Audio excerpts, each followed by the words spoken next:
Hello সবাইকে। আজকের ভিডিওটা সকাল থেকেই শুরু করেছি।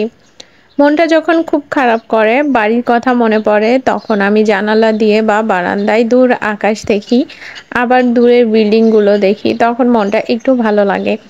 যাই হোক, রান্না করতে যাব। তার আগে ঘরটা ঝাড়ু দিয়ে নিচ্ছি।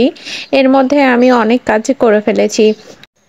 সবসময় চেষ্টা করি রান্না করার আগে ঘরগুলোকে গোছাতে। কারণ রান্না করার সময় আমি একটু রুমে এসে বসি, ফোন দেখি। সেই সময় যদি ঘর-টর এলোমেলো হয়ে থাকে আর ভালো লাগে না। তাছাড়া মনে হয় রান্নার আগে যদি ঘর গোছানো যায়, কাজটা আরো সহজ হয়ে যায়। রান্না করার জন্য প্রয়োজন যা যা তা আমি আগে থেকেই গুছিয়ে রেখেছিলাম যেন শুধু রান্নাটা বসানো যায়। রান্নায় চলে এসেছি। রান্নাটা অলরেডি আমি বসিয়ে দিয়েছি। আজকে আমি একটা ফার্মের মুরগি আস্ত রান্না করব। যেন ২-৩ দিন চলে যায়। আসলে রান্না করা খুবই প্যারা, আর শীতের মধ্যে রান্না করা তো আরও প্যারা। ঠান্ডা পানি একটু রান্না করতে গেলেই অনেক থালাবাটি বের হয়। সেগুলো পরিষ্কার করতে তো আরও প্যারা। শীতে আমার প্রচুর ঠান্ডা লাগে। একবার ঠান্ডা লাগলে সহজে সারতে চায় না। এইজন্য এবার ভেবেছি এই শীতে আমি যতটা সেভে থাকতে পারি। তাই ভাবলাম একদিন রান্না করে যদি ২ দিন খেতে পারি, তাহলে রান্নার ঝামেলাটা একটু কমবে। থালাবাটিও মাজতে হবে না। ২-৩ দিনের জন্য রান্না করতে হলে আমার মনে হয় মাংসটাই বেটার। কারণ মাংস ছাড়াও অন্য কিছু ২-৩ দিন খাওয়া সম্ভব না। তাই ভাবছি ২-১ দিন পরে অন্তত সপ্তাহে ২ দিন মাংস রান্না করব, যেন ২ দিন করে চলে যায়। তাহলে তো আমার ৪-৫ দিন চলে গেল। মাঝখানে ১ দিন মাছ বা অন্য কিছু দিয়ে। আচ্ছা বলেন তো, শীত ভালো না গরম ভালো?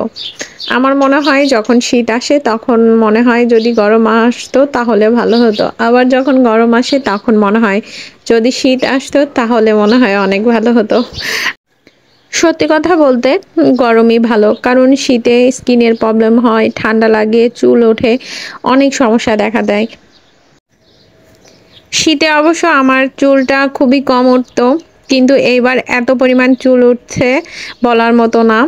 কিছুদিন আগে আমার টাইফয়েড হয়েছিল, সেটার জন্য হয়তোবা এত চুল উঠছে গোছা, গোছা। মানে এত বেশি চুল উঠছে যে হাত দিলেই একেবারে হাত ভরে যাচ্ছে চুলে। এভাবে যদি আগামী ১৫ দিন চুল পড়তে থাকে, একেবারে মাথার চুল শেষ হয়ে যাবে। আমি পুরাই নাড়ু হয়ে যাব। কিন্তু এই চুল পড়ে গেলে আবার গজাবে কিনা, চুল পড়া বন্ধ হবে কিনা, কবে বন্ধ হবে আমার কিছুই জানা নেই, আর কেউই বলতে পারছে না। আপনারা যদি কেউ এর সমাধান জেনে থাকেন অবশ্যই আমাকে কমেন্টে জানাবেন। কখনোই ভাবিনি আমার চুলগুলো এভাবে পড়ে যাবে বা নষ্ট হয়ে যাবে। রান্না আমার প্রায় শেষের দিকে। আজকের ভিডিও এই পর্যন্তই। পরবর্তী ভিডিও দেখার জন্য সাথেই থাকবেন। আল্লাহ হাফেজ।